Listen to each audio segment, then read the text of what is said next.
Hello and welcome to this video by Steps to Success Occupational Therapy about dressing skills. In this video, we're going to be going over how to promote independent dressing for kids. So why is dressing important? Dressing sets the path for later independence as they grow and develop new skills. It improves their confidence and their abilities and promotes sense of achievement and accomplishing goals.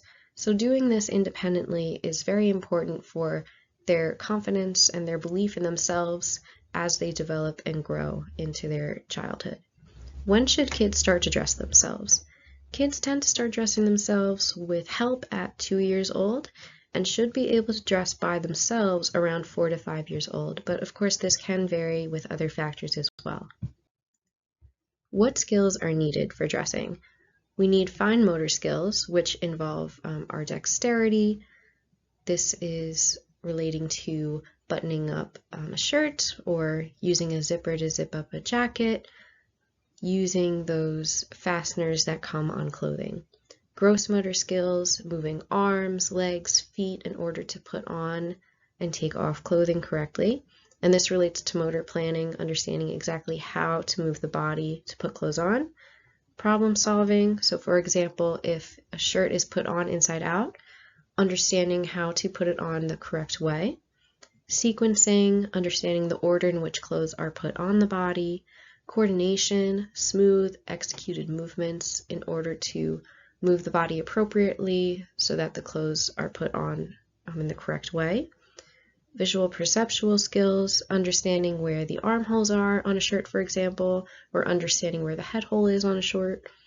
Body awareness, understanding what parts of the body go into certain clothing types, and then also postural control, which relates to a child's ability to maintain upright posture when putting on clothing so that they don't lose their balance or fall over, which can greatly impact the level of assistance needed in order for them to get dressed. Using toys to support dressing skills is a great way to help your child learn. So an example is button boards. This is seen on the upper left-hand corner. These boards help the child to practice buttoning and unbuttoning, which carries over into buttoning and unbuttoning their own clothing later on. Push and pop books, as seen on the bottom left, are a great way to encourage isolated finger movement, improve dexterity and fine motor skills that are needed to manipulate clothing fasteners. Lacing boards are a wonderful way to help your child practice and understand how to tie shoelaces so that they're able to later put their own shoes on by themselves. Fastener books with zip buttons and hooks, as seen on the bottom right-hand corner. So these kinds of books come with various amounts of fasteners that are all seen on clothing. So exposing your child to this and helping them learn exactly how to use these fasteners will also prepare them to get dressed independently by themselves later on. And dress-up toys. These can be fun. They come with a doll or a picture of a person and different outfits, so the child can play around with dressing up the image or the doll, putting on different shirts, pants, dresses, shoes. So this encourages body awareness, understanding how clothing fits onto a person, which will also carry over into helping them put on their own clothing independently later. So here are some important tips to remember when teaching your child how to dress by themselves. Try to make it fun using a game, play dress up, or dress up a toy doll. If it's more engaging, the child will be more motivated to engage in the task by themselves. Allow plenty of time for your child to learn dressing techniques that are new to them. They really need the time to slowly go through the motions and the steps in order to thoroughly understand exactly what goes into this self-care activity. So it's very important to give them the time and opportunity to do so. Try to minimize distractions like noise levels, toys, other people, games. This will help them focus on the task. Dress in front of a mirror to provide the child with direct visual feedback about exactly what they're doing. If your child is just starting to dress, dressing at night into pajamas may be a good time because there may be less of a hurry to get dressed. Usually in the mornings, children need to get to school, may need to get to the bus stop, wherever they need to be, and parents may feel the need to quickly put the shoes and the jacket and the hat on before they run out the door. But at nighttime, there's not as much as a rush to be anywhere, so you can slow down, slowly start helping your child understand how to put their pajamas on by themselves, slowly start helping them learn to do so. Keep the order and sequence of how your child gets dressed consistent. Sometimes it can be overwhelming and anxiety-inducing if children are getting dressed but they're not understanding what's happening. So keeping it consistent will help to reduce feelings of distress and help your child engage in the task more successfully. Describe what they are doing as they get dressed to facilitate understanding. So an example of this would be put your right arm into the sleeve and now your left arm into the other. So just giving them that verbal cue, verbal feedback to understand exactly what's going on for greater learning. Breaking down a task into smaller steps to promote success is also very important.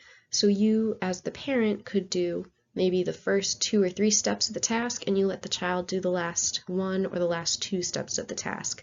So that way you're encouraging learning in a very manageable way, and you're also letting the child finish the task and giving them that sense of satisfaction. Always provide encouragement.